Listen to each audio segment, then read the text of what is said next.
It's late October, and most bears are ready to enter their dens as winter descends upon most of North America.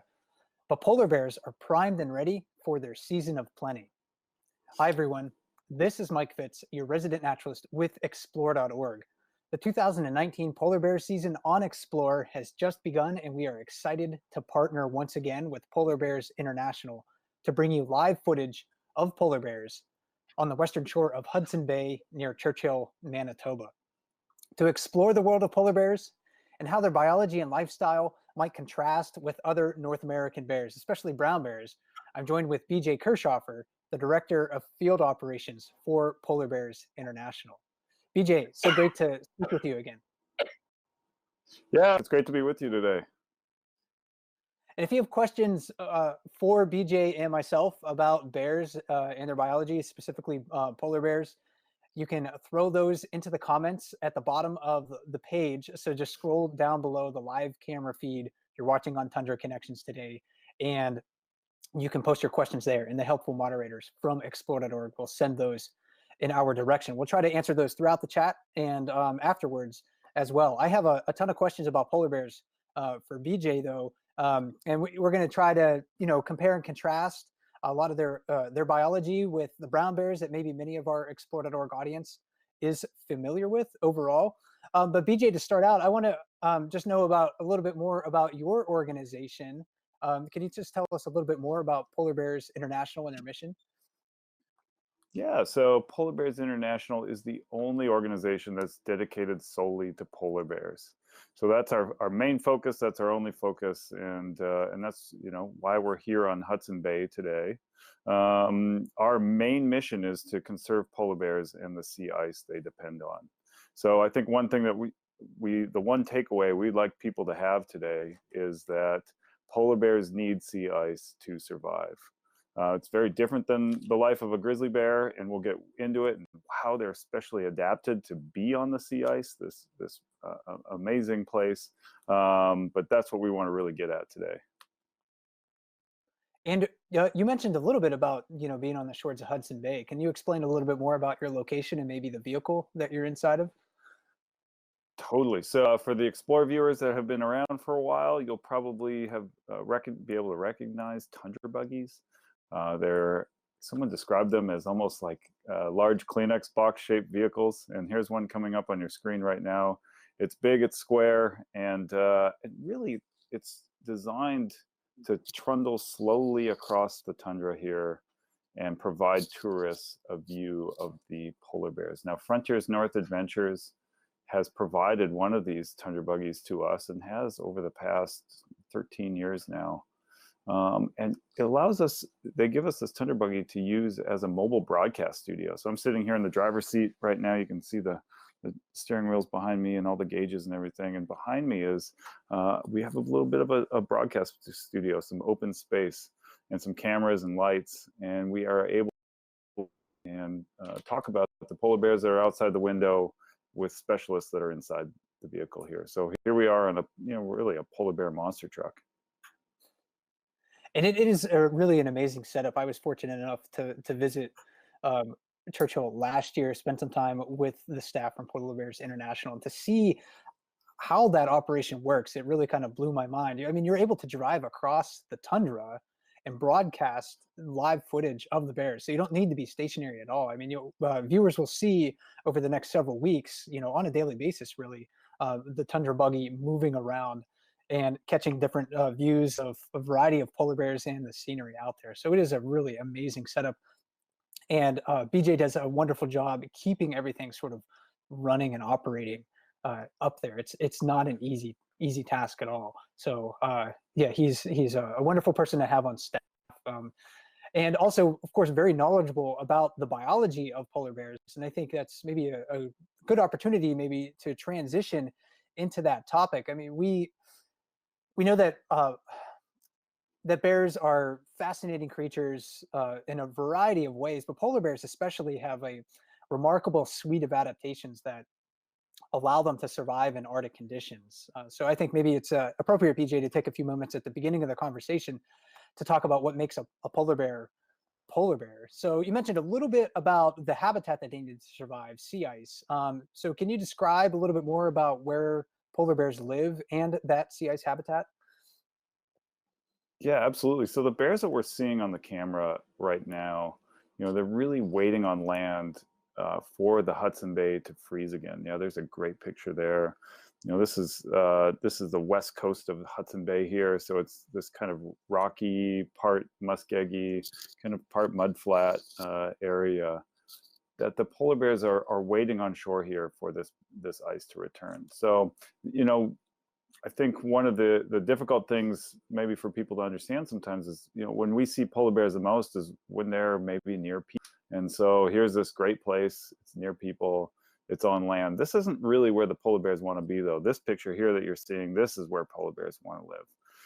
And this one just a little bit more broken up sea ice than they would prefer, but it's still better than, being on the mudflats here of Hudson Bay. So here's another great image of a colleague of mine out looking north of Alaska. So this is off the north coast of Alaska, probably not too far from where you spent a lot of time there, Mike. Just due north of that, and here this person is. This is all sea ice there. It looks, that's landfast sea ice, so it's pretty, it's frozen right to the ground. No seals are going to be under there. But a little bit further beyond that is the broken up ice that polar bears really would like to be on. And you may look across that landscape and you might think, well, what are polar bears doing there? How could they make a living on the top of the sea ice? And it's really not the top of the ice that make the polar bear tick and the whole environment tick. It's everything that's happening underneath the ice. The whole life is underneath there. Some people maybe even describe it as an upside down garden.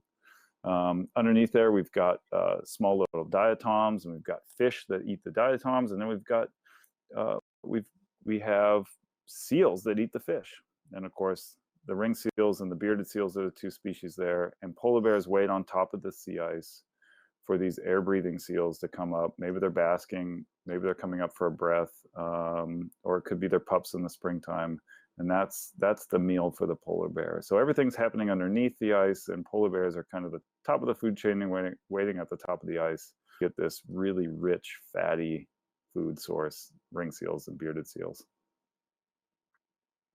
And they're also, of course, well camouflaged for their environment. I think perhaps their best known feature is their white fur overall, but it's just not color that is an adaptation for their environment. So BJ, how's their fur specialized for their environment? Yeah, it gets very cold. Although here in Hudson Bay, you can see a wide range of temperatures. We're in some of the most southerly portions of where the polar bears will roam. This isn't quite as far south as they'll get, but it's pretty close.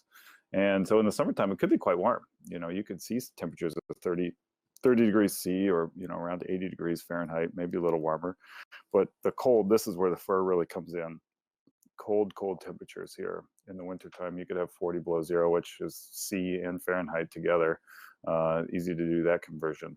So the polar bear's fur help them stay warm in the wintertime. It gives them a little bit of camouflage, because really they need to be sneaky if they want to get seals.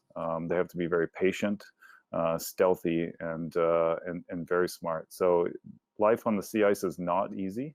Only the fit will survive, and so this is just one of the many adaptations that they have in order to be able to make a living out there. And they have a few other physical adaptations that also allow them to survive on the sea ice. One of the things that I was kind of blown away from when I visited last year, and I actually got to look at a polar bear in person, is the size of their paws.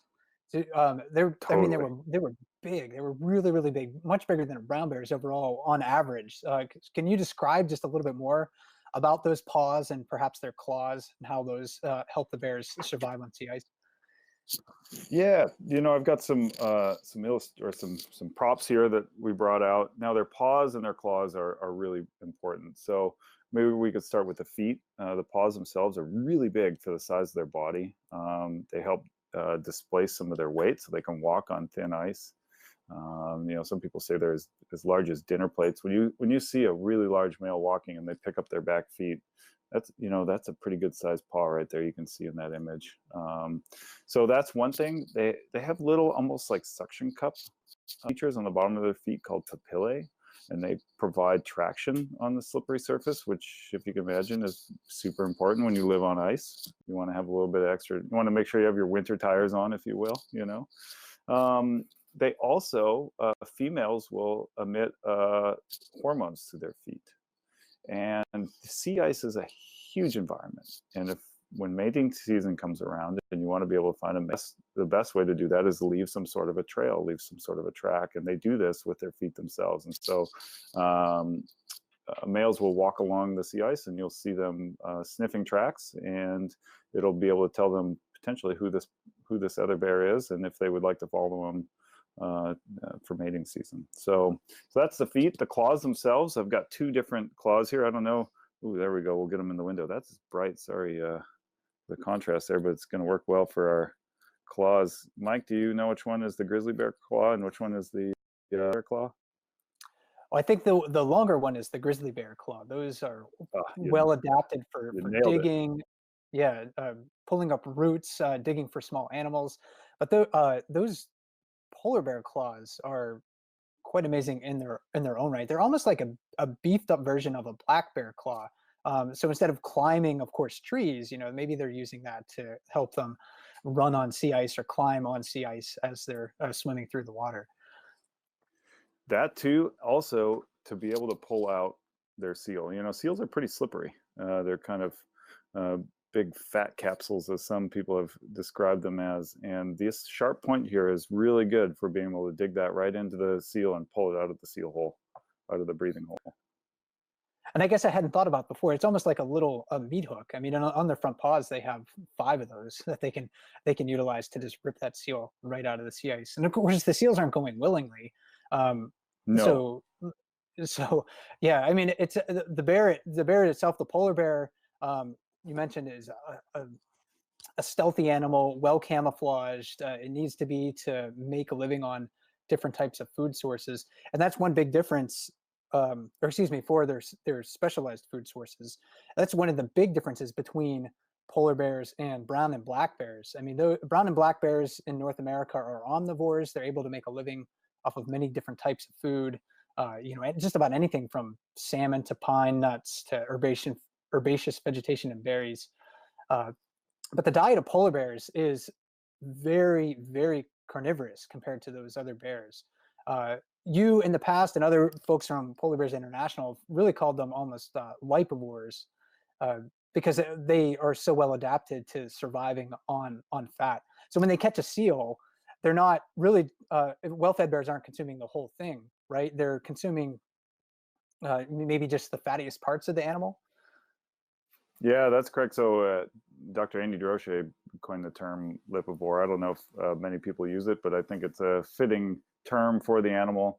You're right. You know, a healthy bear will just eat the fat off of a seal. If, you know, maybe a bear coming to the meal or it's not in such good shape will also eat the muscle and things like that. But if it's a well-fed bear, it'll just lick the carcass clean of all the fat and keep moving on. And it's that high caloric food source that's how you get an animal to grow so large, is all of those calories.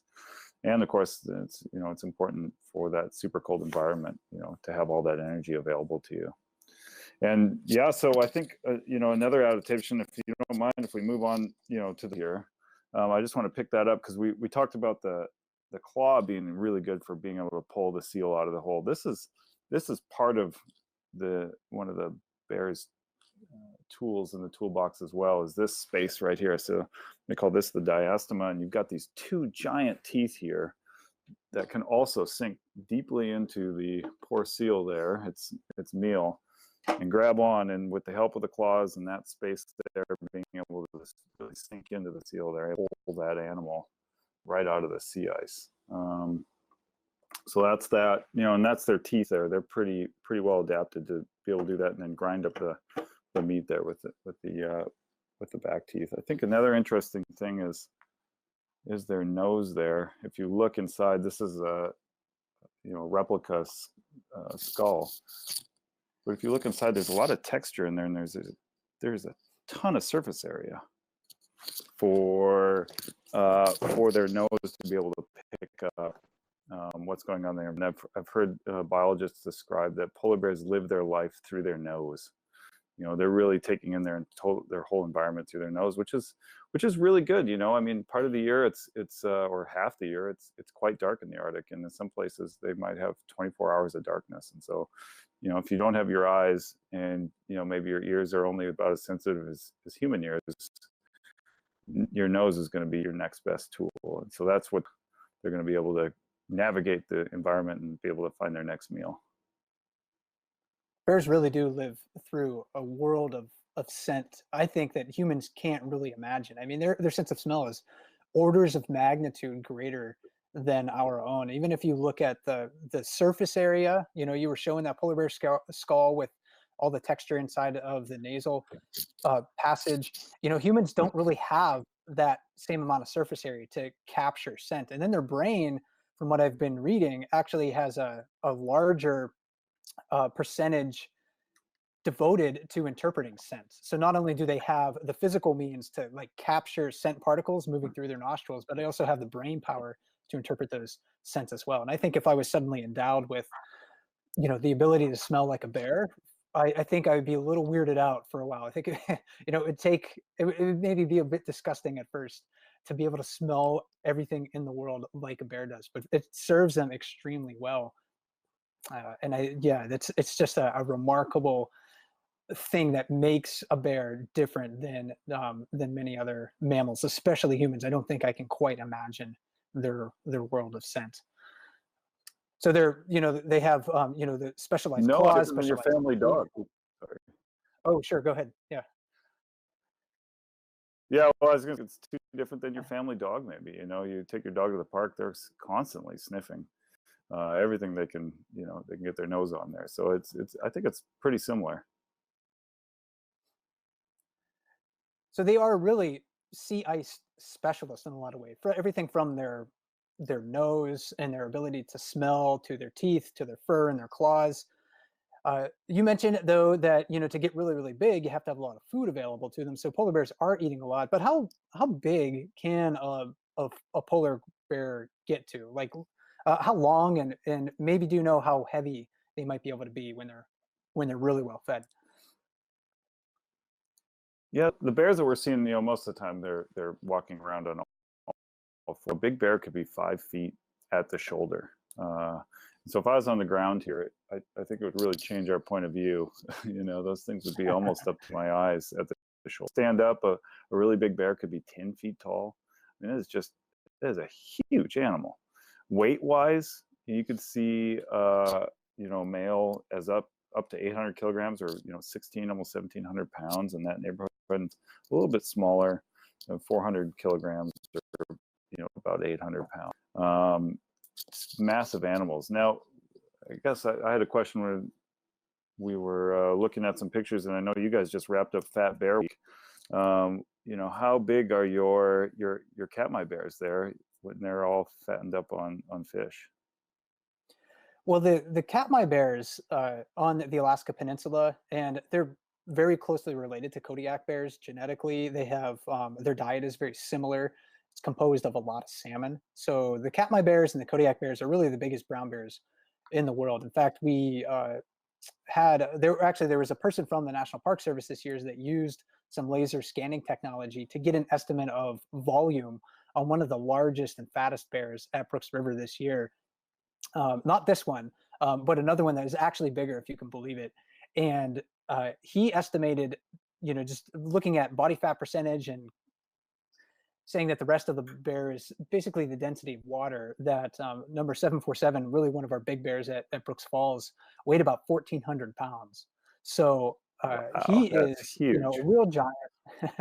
And there he is. I mean, he's just a balloon. And this demonstrates that in the bear world, like with polar bears too, you got to have a lot of calories to grow that big. If you're a big bear, you can't really make a living off of a pure diet of vegetation.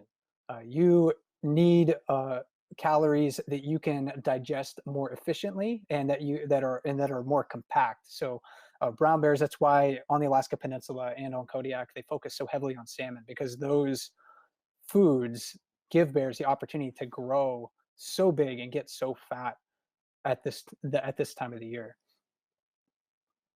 Boy, you've got some pretty chunky looking bears there in the slides. That is.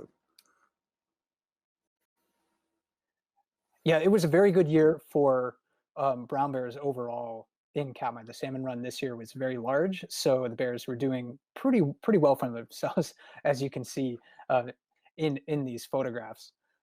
One of the kind of curious things about these two animals is that even though they're very different species, or I should say specialized for very different environments, uh, they are still closely related. We were talking a little bit about this before the broadcast. There seems to be some, I guess, some scientific differences on how recently these two species diverged. Do you have like a rough estimate of when brown bears and polar bears sort of split off into their different realms?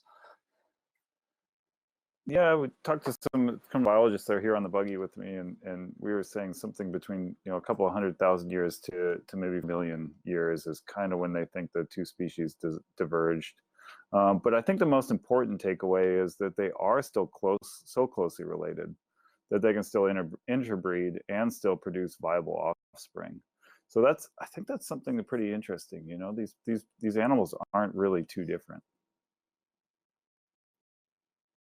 Yeah, and I think that it causes a conundrum for what constitutes an actual species overall. Maybe it's not as clear cut as people had thought in the past. And there's actually some populations of brown bears living today that are well removed from populations of polar bears that actually still have a significant amount of polar bear DNA within their bodies. Specifically, the bears living on the ABC Islands in Southeast Alaska.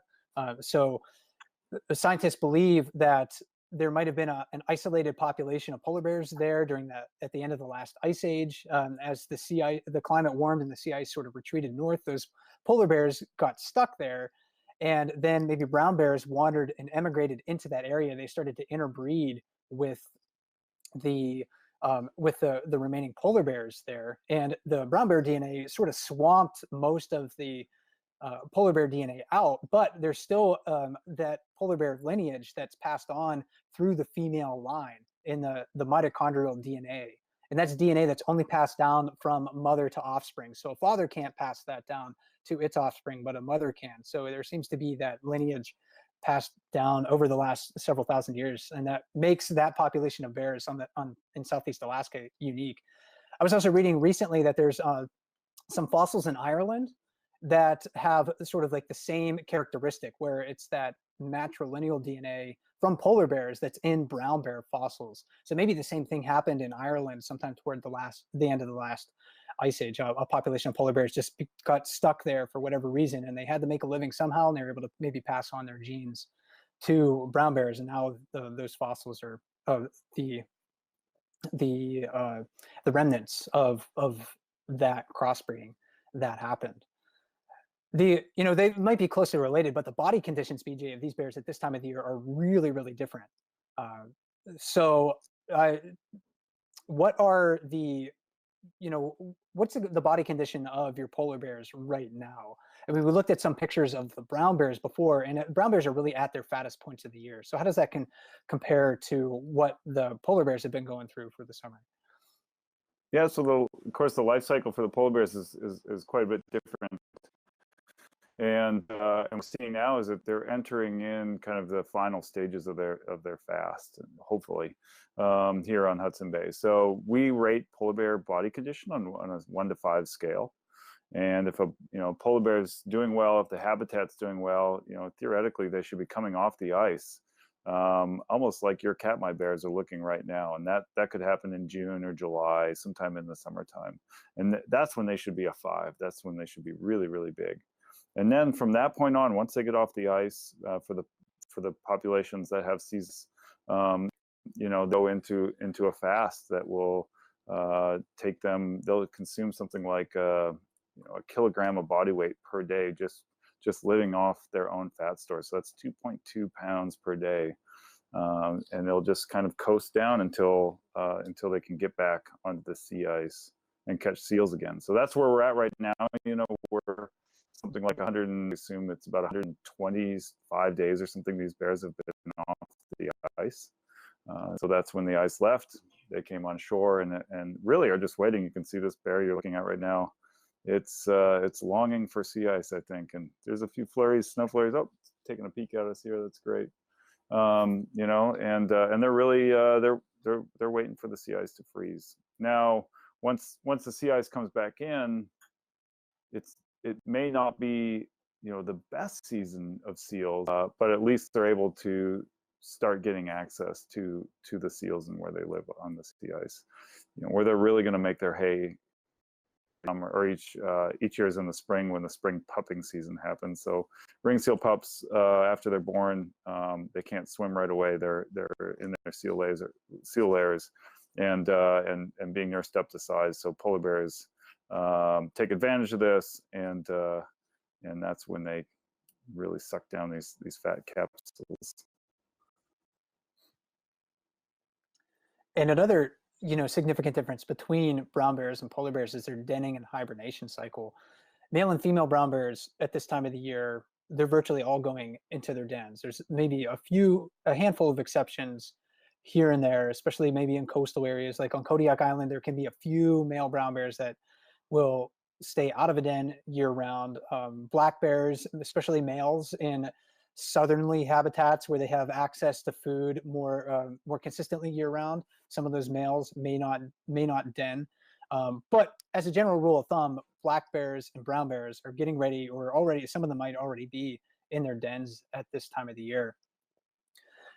So how does that denning cycle, where, you know, a brown bear is going into a den, males and females, regardless of age, how does that differ from polar bears? That was actually a couple of the questions, you know, kind of that came up in our queue. Actually, somebody was wondering, do mother bears hibernate when they're pregnant, and when do polar bears give birth? So a couple other additional questions for you to maybe talk about as you're those are really hibernation. Really great questions, and it's fitting. You know, Polar Bears International does some denning work. We support a couple different denning projects, so it's a great question. So bears will den because of, or at least grizzly bears and black bears will den because of food scarcity. Winter's coming.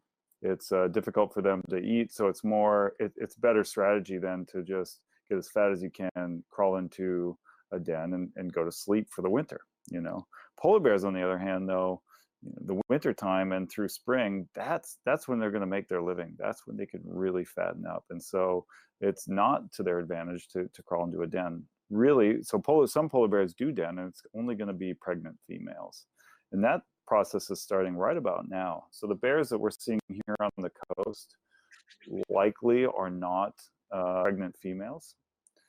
Those bears are probably starting to head inland away from the coast for Hudson Bay here, to where there might be some tall bluffs that will drift and gather snow. Could some hummocks in the landscape, could be some trees, whatever.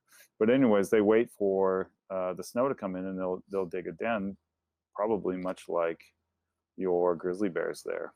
And again, this is just the pregnant. They'll hang out inside this den structure they're not really sleeping, but they'll hang out until about January 1st, when they give birth to a 1 pound. Sorry, there's a tundra buggy in the background. And so I guess we're part of the show back there too. There we go. And they give birth to a 1 pound cub, which is pretty remarkable. Here you have this massive animal giving birth to something that's about the size of like 4 blocks of butter that you buy at the grocery store, you know. And den acts as almost a extension of the womb. It's a safe place. The Arctic is a cold place this time of year in January, and a small cub cannot survive out in the elements. So they stay inside of this den, and mom nurses the cub with milk. Of course, it's something like 30% milk fat. It's super dense milk, super energy intense milk, and that cub will grow from about 1 pound all the way up to, I think, you might get some nods from the background here, 15 to 20 pounds or something when they exit the den in early March.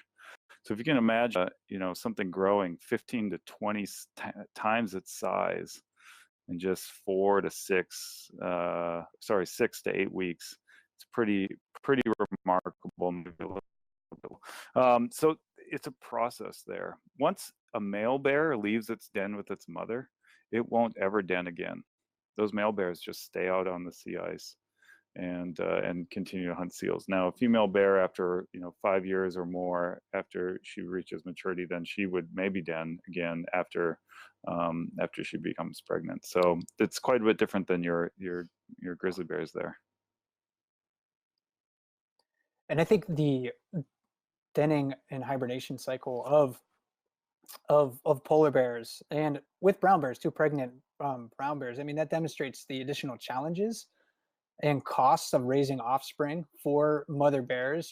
Males in a sense, I mean, they don't have it easy, but they have it easier than females, because females have to devote so much energy to their offspring. It doesn't matter if you're a brown bear or a black bear or a polar bear, but polar bears, when they're going into their dens and they give birth, I mean, they're losing several weeks of foraging opportunities for them. So they have to, really go into the den really fat to be able to protect their offspring and to give them enough food resources to survive that period when they are very vulnerable.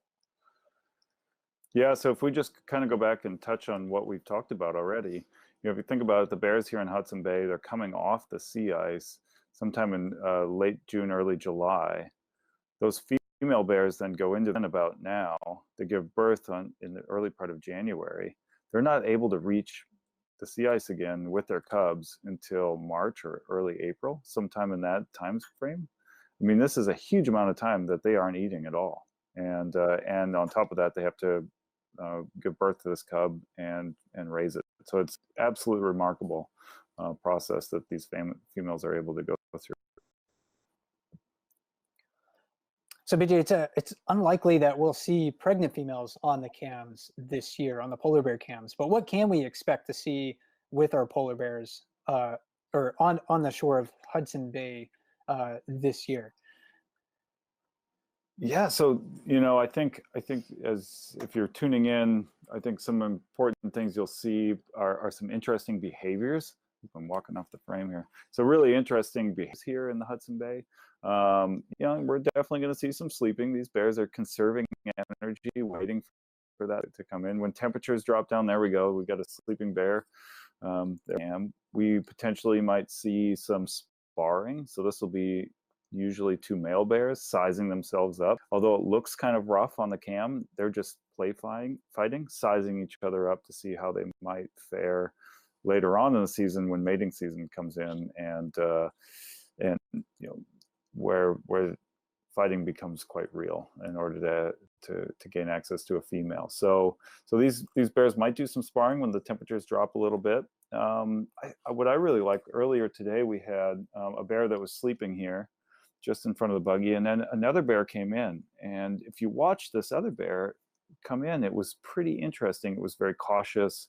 It was scenting, smelling the wind, see if maybe it could figure out who this other bear was. I don't want to be around this bear, and took this very conservative route all the way around the willows, tried to avoid the lake. That kind of stuff is really interesting, because they navigate their terrain and to avoid or try to approach another bear. We might see some other animals as well. These aren't the only thing on Hudson Bay. And in fact, I asked the other folks here in the buggy with me today, I said, what are some of the favorite things you've seen on the cam over the last many years? And Gyr falcon on the Cape Churchill cam was one of the highlights for sure. There's some great pictures from the clips captured by Explore viewers. So that's an all-white falcon, white with black specks, or it could be a dark phase. There could be a kind of a gray colored one. Beautiful bird, super cool. Hopefully we get to see some of those. We may see some snowy owls as well this time of year, so that would be really neat. Bunch of years ago, we saw a wolverine. Ran really? right underneath the buggy. Yeah, it came right underneath. It ran straight up. Bear got probably within 50 feet of a polar bear. Polar bear woke up, stared at the wolverine, and then the wolverine decided, didn't want to take that fight. So, ran further down the beach. We could see some. Also, we could see some caribou out here. We saw a moose a couple of years ago, so there's a lot of different things that we could see here on the Explore Cam on Tundra Buggy 1.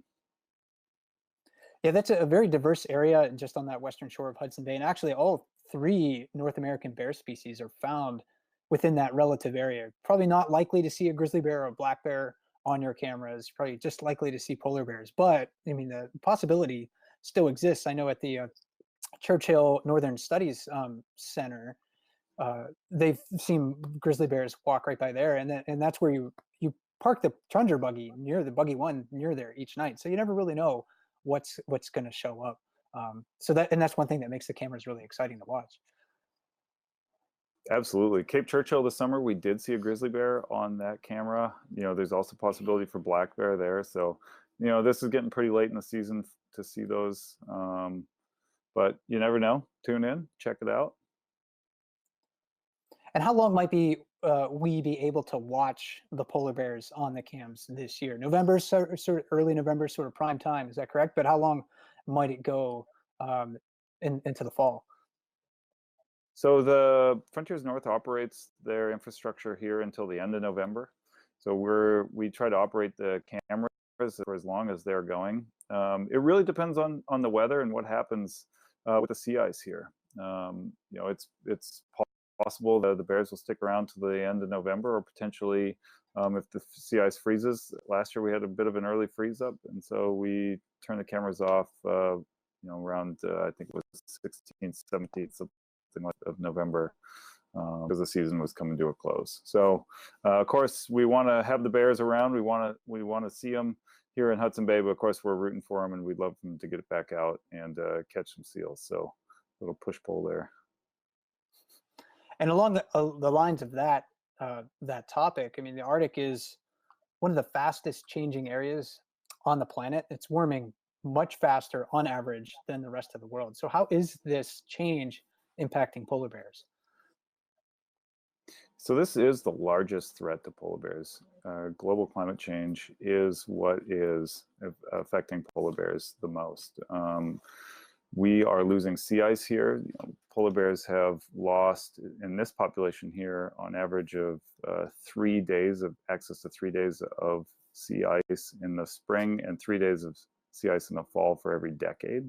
So we're for the last, oh boy, I think it's about 40 years now. So we're down a fair amount of sea ice days for polar bears here. And of course, like we said earlier on, that's 2.2 pounds per day that they're off the sea ice, that they're losing weight. And so, there is this there's only so much power in the battery, if you will, for polar bears. There's only so much fat that they can carry around. And the longer that they don't have access to sea ice, the skinnier that they will get. So it's reducing greenhouse gas emissions. That is the way that people can help. I think the really interesting conservation story, I think the historic conservation message or the approach was that, here, if you have an animal that's in trouble, maybe you raise money, you buy the land, you build a fence, or you raise them in captivity and re-release. There's a lot of different strategies out there, but for polar bears, their habitat, whatever you want to call it, their forest, this place that they live, the place that they rely on, is literally melting underneath their feet. And so what we can do at home is reduce our greenhouse gas emissions. We can vote for people that are going to put climate first. We can stay informed. This is a movement or a subject where there's a lot of different information out there, and not all that information is correct. So stay informed, learn as much as you can about climate change, and talk to the people around you. Studies have shown that individuals speaking to people around them is a very, very powerful communication tactic, and can change minds. So the neat thing, again, about polar bears is that you can help from home, from your house. It's not something that you need to come to the Arctic and do something. You can do it right from your place, no matter where you live. And I think that's a great message for everyone to take home from this chat is we can help polar bears through our personal choices and how we vote at the ballot box. So I'm glad that you were able to work that message in, BJ, because it's an extremely important one. I do have just one final question for you, maybe before we get to a few of the audience questions that we haven't gotten to yet. I'm curious to know, what do you admire most about polar bears? Maybe it's just not one thing. That might be a difficult question to answer.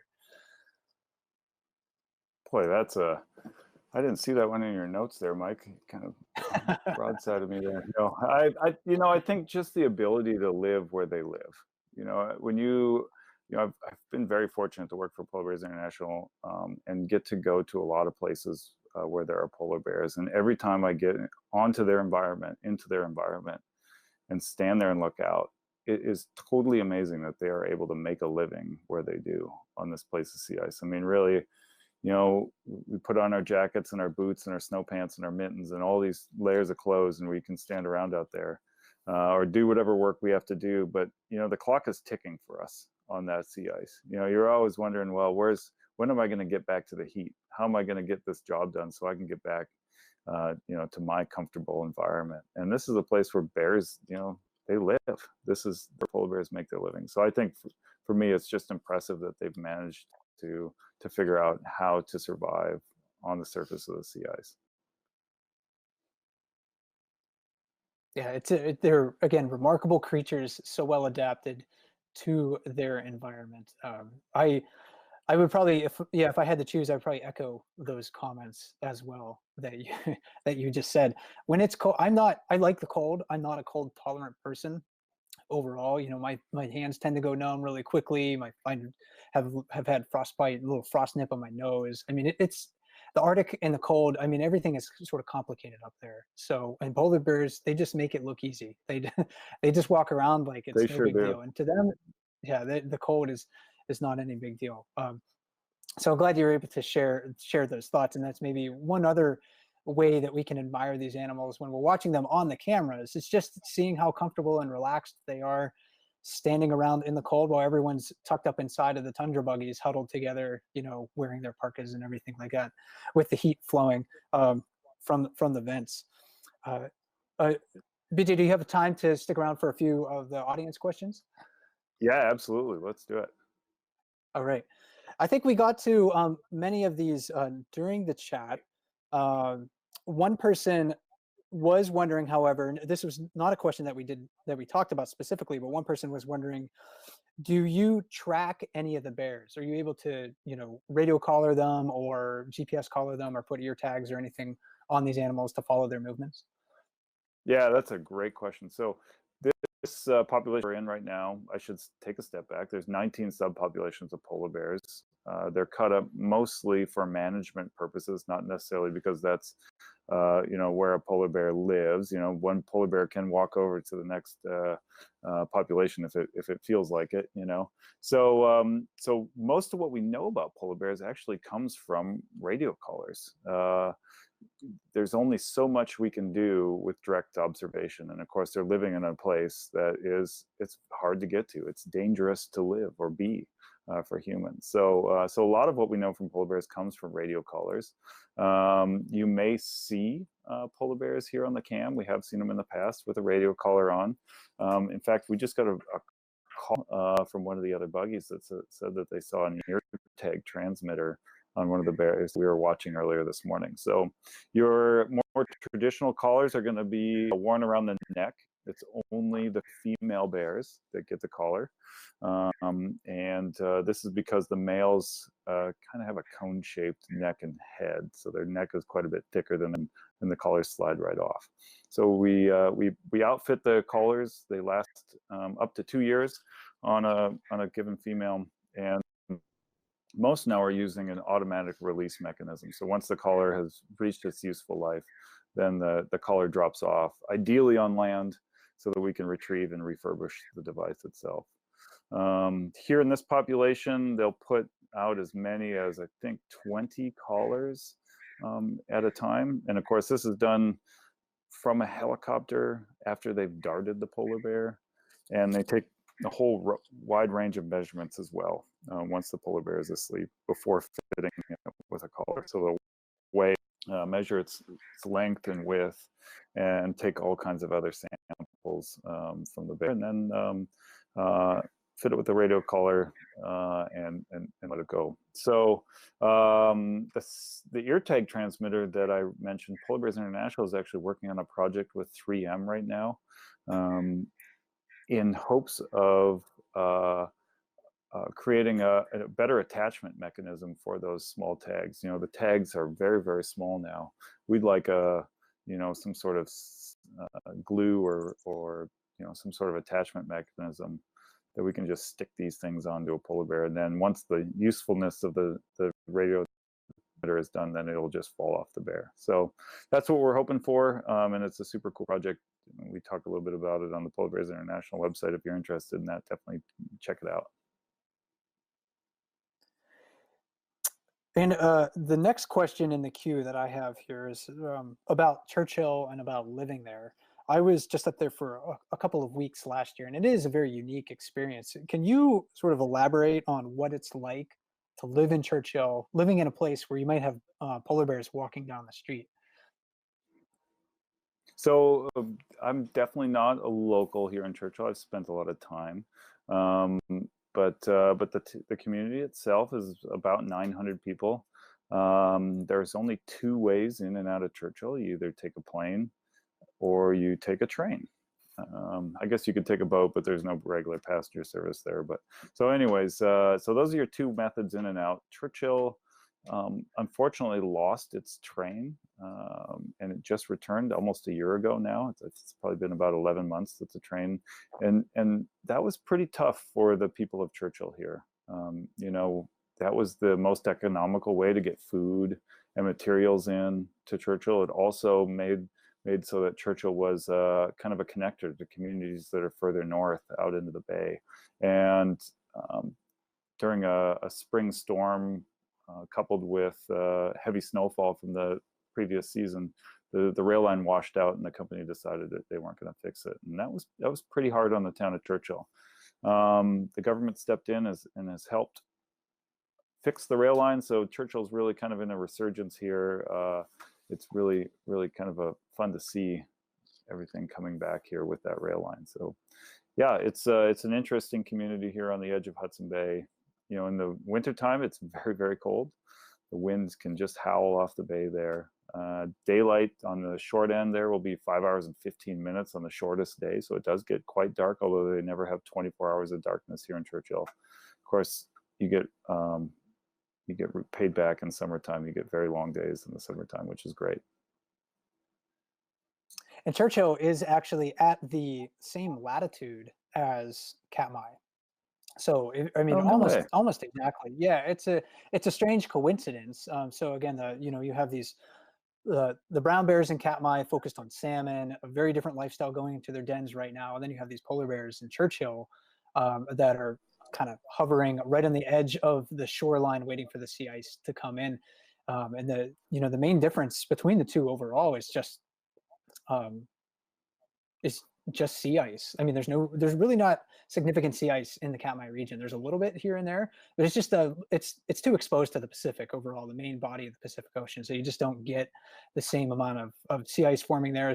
Consequently, polar bears are found farther north overall. But yeah, one of the similarities I found between Brooks Camp in Katmai, where we have the bear cams in Churchill, is that you're living in a place where you have bears walking at certain times of the year, bears walking through your place of residence and your workplaces all the time. So BJ, what's it like to go outside in Churchill? Are there special precautions that you're taking when you're like moving around town at all? Yeah, I think that's a great question there. And I saw the Explore community had some pictures from the other day of a polar bear on the local baseball diamond. And that happens from time to time, this time of year especially, where the polar bears are moving through, waiting for that sea ice to come back in. They'll come right into town. Now, Churchill has a pretty unique way of working with the bears or dealing with that. And they have what they call the Polar Bear Alert Program. And it's a hotline that you can call. Someone monitors this number. And if you phone the number and say, I see a bear, it's at this location. They have officers that come and either haze the bear out of town, or if they have to, if it's resistant, they can dart the bear and actually take it to a holding facility where they'll keep the bear until either the sea ice freezes or they can fly it further north. So it's a pretty unique system. There's no other, to my knowledge, there's nobody else doing something quite like that in the Arctic. So it's pretty darn neat. And a question about mothers and cubs. Somebody was wondering, how many cubs does a mama bear have at one time, and how long do the young ones stay with their mothers before they are separated? That's a great question. So polar bears could have 1 to 3 cubs, typically 1 to 2. This population here in Hudson Bay was known to have triplet litters, although it's been quite a while since I've seen triplets here, and a lot of that has to do with the condition of the female herself. So yeah, so the 1 to 3 cubs, and they stick with mom for 2 to 3 years before they turn loose. You know, it's really that is a critical time for a polar bear. How do you learn to be a polar bear? And you know, you're going to learn everything from your mother there. And so that time with their mother is really important to make sure that they become, you know, a successful polar bear. And female bears overall they're really the group, or the bears that biologists watch specifically to track population trends. If you're seeing lower reproductive rates in female bears, fewer offspring being produced, longer intervals between litters, that means that maybe the females aren't as well nourished as they had been in the past. It happens with brown bears, and it's especially true with polar bears overall. So I know that's one of the reasons that biologists are so careful to watch female bears overall, because that they are really, more than any other age and sex class, they are the bears that can really help tell the most information about whether the population is healthy or not. Yeah, I hate to tell you, And Mike, then, here in the Arctic or in the wild, you don't need that many males. The females are the most important ones. isn't that the case? Probably in Katmai with the salmon, that's exactly the same case as well. You know, there's only the males maybe be able to wander around and fertilize the eggs of multiple females, but a female only has a finite number of eggs, so she's really kind of like the important part of that process overall. And then one final question: are the bears bothered by the buggies out on the tundra?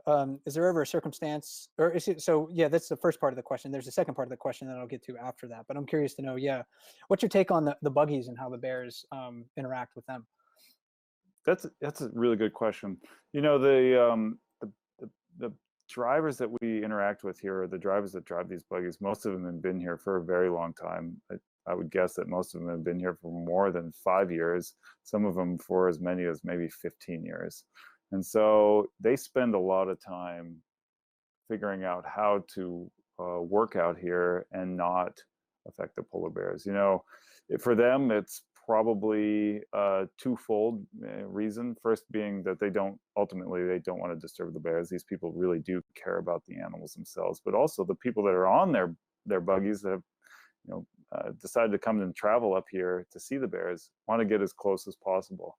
And so these folks are very good at that. And you know, you'll see how slow these buggies move and how they react. Buggy drivers typically try to approach a bear depending on wind direction, you know, from upwind, so the bear can smell that you're coming, of course, not that you're really hiding in one of these giant vehicles. But we also try to approach from the front of the bear, so you're not sneaking up on it from the rear.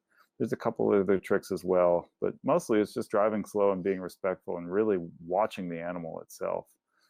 And if it starts to look skittish, looks like it wants to get up, you know, then you just stop and park, and that's as close as you're going to get. And being respectful to the animals, I think, is one of the best things that you can do anytime that you happen to be outside, or especially if you're going someplace specifically to watch wildlife. You know, that's especially important at Brooks River, where there's a high concentration of people and a high concentration of bears. One of the big differences between like Brooks River, where bears are fishing on salmon, and and the Churchill area is that, you know, when you're out on the buggies in Churchill, this is something that I noticed last year is you're not in the habitat where bears are feeding. So you're not, if a bear is a little weirded out by the buggies moving around, even if the buggies aren't approaching a bear, the bear could still say, hey, I don't want to bother with this. It's just a little too much for me. So if it happens to leave, it's not necessarily being displaced from food resources. And that's a big difference between, you know, going to watch wildlife in other places, especially brown bears who might be feeding on salmon. You know, if you go into the river and a bear doesn't want to be around you, that means the bear can't feed in the river. So out on Churchill, you know, if a bear or near Churchill, if a bear moves away from a buggy, of course, there's an energetic cost there, but it's a little bit different than what you would find in other places where people are watching large, charismatic animals like bears. And then maybe one I'd final also question add that to I that, think we Mike. have. Sure, go ahead. I'd just add to that real quick too that, you know, we travel on a network of trails here, and we don't really deviate from those trails. And so if a bear even sees a buggy and decides this isn't appropriate, you know, it's quite easy for them to move away from us, and you don't have to really go that far, and you're out of the way. And you know, we don't go busting through the willows trying to chase after those bears. The area that we're in is quite small to, you know, the total area here out here. The Hudson Bay lowlands is massive, and you know, we're really in an area that's probably 1.5 miles by 6 miles wide. So it's a pretty small little area. And the trail system there for the buggies was one thing that I didn't realize even existed before I happened to come up there. So yeah, I was glad to see that. I mean, it really does help to limit the impact on the wildlife and on the fragile tundra habitat. You can't drive those things everywhere and not expect to leave a mark. So so that it was great to see that trail system, and it's great to see the buggy drivers doing their best to give the bears the room that they need. One final question for you, BJ. Is there ever a circumstance where you would help or rescue maybe a sick or wounded bear? Well, that's a pretty tough question, Mike. And really, you know, we don't have the authority to make those decisions. If we see an animal that is sick, wounded, hurt, we can call the authorities here, and have in the past called authorities. You know, if there is a bear that, you know, maybe it's whatever it may be, lone cub, injured, whatever, and you know, that the local entity, it's their decision to make whether or not you know, they're going to help that particular animal or not. You know, it doesn't happen very often that we would even have to make that telephone call. I think in the 13 years or so that I've been out here, I think we've maybe called twice or something like that. It's just not very often. So that's good. You know, I mean, these bears are pretty good at what they're doing. So, you know, we just aren't faced with that very often. Well, great conversation with you today, BJ. I learned quite a lot about polar bears, refreshed my memory on a lot of things that I had maybe read or forgotten about, especially. I'm looking forward to polar bear season, seeing more of your live chats, the Tundra Connections broadcasts, and just watching these wonderful bears on camera today. If you want, of course, to learn more about polar bears and support Polar Bear International, Polar Bears International's efforts to protect these animals, just go to their website. It's polarbearsinternational.org. Correct? Am I getting that right? I forgot to write that one down. Yep, no, you nailed it. And definitely stay tuned to the cameras, because we'll have all kinds of information, and really appreciate everybody out there watching and keeping track of us here. All right, sounds great. Thanks again, BJ, for all your efforts and joining me on the chat today. Again, my name is Mike Fitz with explore.org. Thanks for joining us today, and never stop learning.